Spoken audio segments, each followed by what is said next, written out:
Welcome to another episode, everyone. Beast from Rolling 60's neighborhood crib was indeed a beast.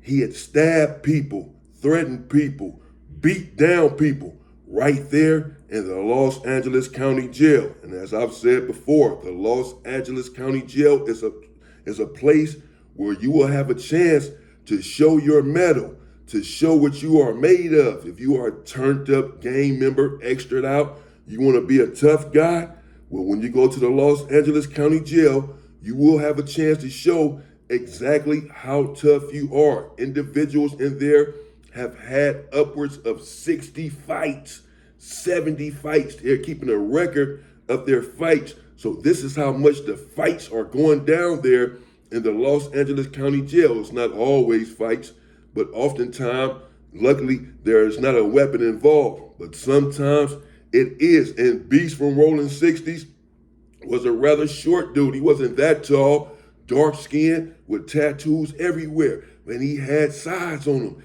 And the name aptly fits him because he was for none.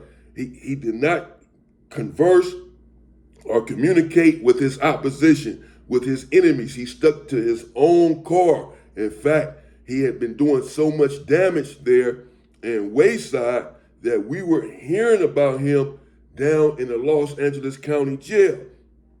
In fact, he had gotten into it with a Hoover or two down there in the Los Angeles County Jail through court and through other communications. Like, okay, well, when I see you, we gonna handle that. A couple of Hoovers wanted to catch up with Beast because of some of the stuff he was doing there in Wayside, absolutely crashing out, a straight crash out artist. I brought you a story before, in fact, where Beast there in the court tanks in CCB court had went haywire, went absolutely berserk on a dude from 8 Trey Gangster. He just had lost it, did Beast. And apparently he was prone to this type of behavior.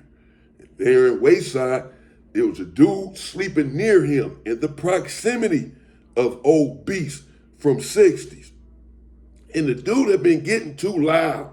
Beast wanted to go to court and have peace of mind his sleeping hours the days before court. You got to, on the court days, you have to get up at 3 in the morning, 2 in the morning, especially in Wayside, because they have to drive you all the way down to your court, Compton Court, CCB, or whatever. If you're in the county jail, you're closer. You don't have to get up as early, but you still get up early in the county jail. But there in Wayside, you have to get up real early to go to court. And so Beast knew that he had court coming up soon. And so he just telling the dude, hey man, can you quiet down? Because when I have court, it's going to be a problem if you're making all of this noise. And dude said that he would quiet down. But then he sort of continued on with talking loud.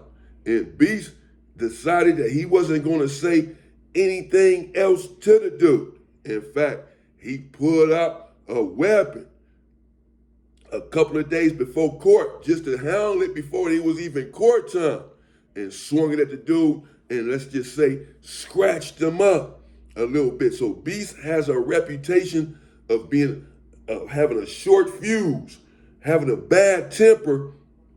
And again, he doesn't want to negotiate. He doesn't want to talk to anyone that's not from neighborhood. This is how he's in here tripping.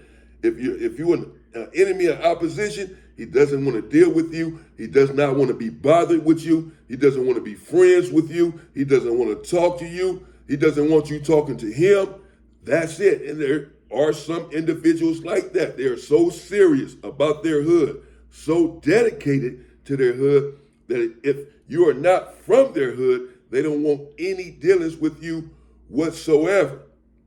But Beast is cultivating his reputation. He had already had a reputation apparently there on the street. I don't know him from the street, but apparently from the street, he already had a reputation of sorts. But there in the county jail, he is cultivating his reputation because he's having multiple fights, he's swinging knives at people, and he's not turning down any phase whatsoever. It's not only that, it's the way that he's having these fights. He's crashing out. He gets into it with someone. He approaches someone. Where you from, bro? I'm from such a man. We gotta handle. We gotta squabble. And when he starts squabbling, he's crashing out. It's not just a regular fight. He's yelling. Yeah, he going crazy, man. He's tripping. He's a crash out artist. And as I said, right there in the court tank, when he crashed out on the dude from A-Tray Gangster, he just lost his mind. So the dude there in Wayside that he done swung the knife at, his cousin ends up coming to the dorm, the victim. And when his cousin came to the dorm, of course, his cousin explained everything that had happened. That old beast drew down Quick Draw McGraw and sliced him. And his cousin, well, he was perturbed. He was upset about this information. And apparently he himself began to develop sinister machinations, contemplating, pondering how he can redeem his cousin and attack Beast.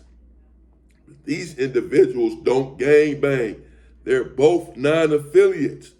And Beast somehow caught word that the cousin has a problem with what transpired. Beast had words with the cousin when he came into the dorm, explaining his side of the situation about why he had attacked his cousin. And the cousin seemed to be okay and going along with that for a minute. But somehow it got back to Beast that the cousin was having some sort of machinations. He wanted retribution. He wanted to redeem himself, redeem his family name, redeem his cousin, and come at Beast. But Beast, having got this word, decided that he would go on the offensive. He would attack first. And one night, late night there in Wayside, when the lights went out and everyone was lying down, well, you begin to hear screams. And people got up and woke up. It was Beast pounding on the dude's head with some sort of foreign object.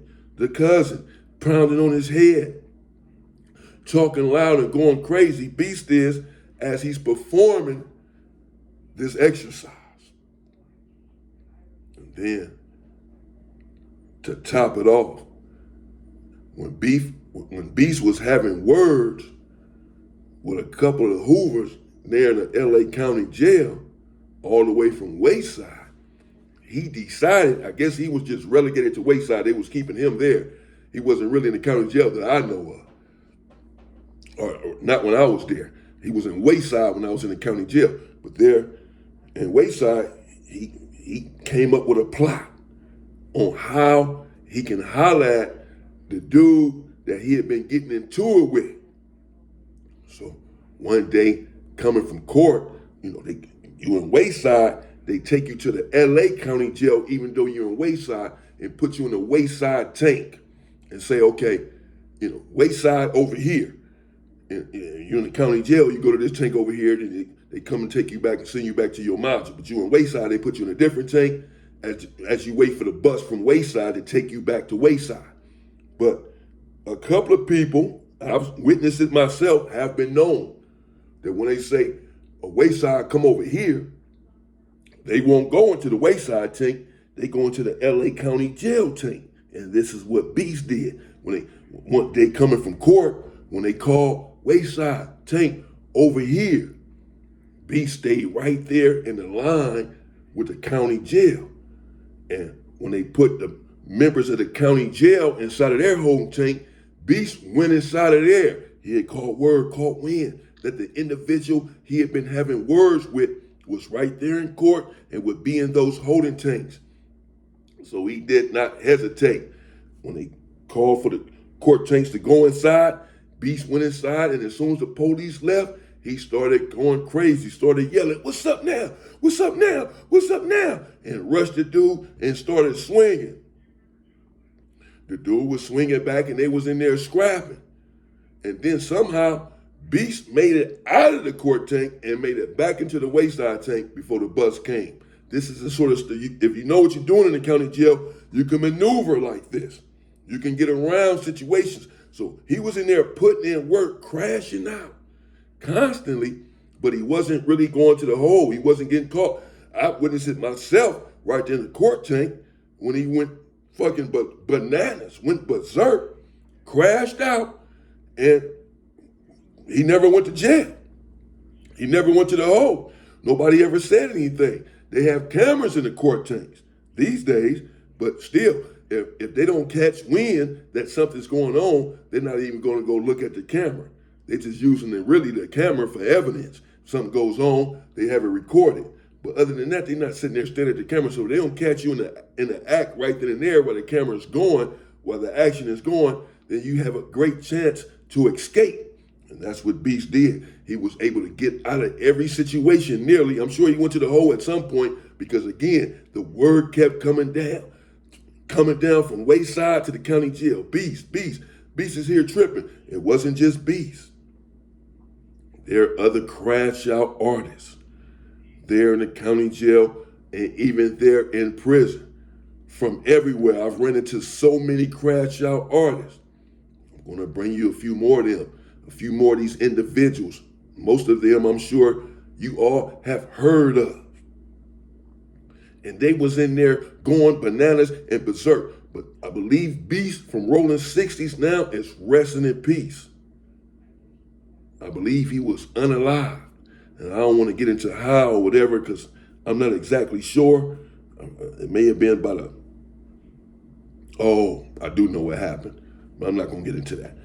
But rest in peace to Beast. He was indeed a beast and indeed a crash out artist from 60's. He never backed down and he was in there taking care of business. And as I said, when he get into it with you, he's finna go overboard. He's finna be extra out, bro. He coming at you turned up, extra out, super turned up. It's like he had a hatred for his enemies, like a strong hatred, like just a disgust for his opposition. Stay free, people.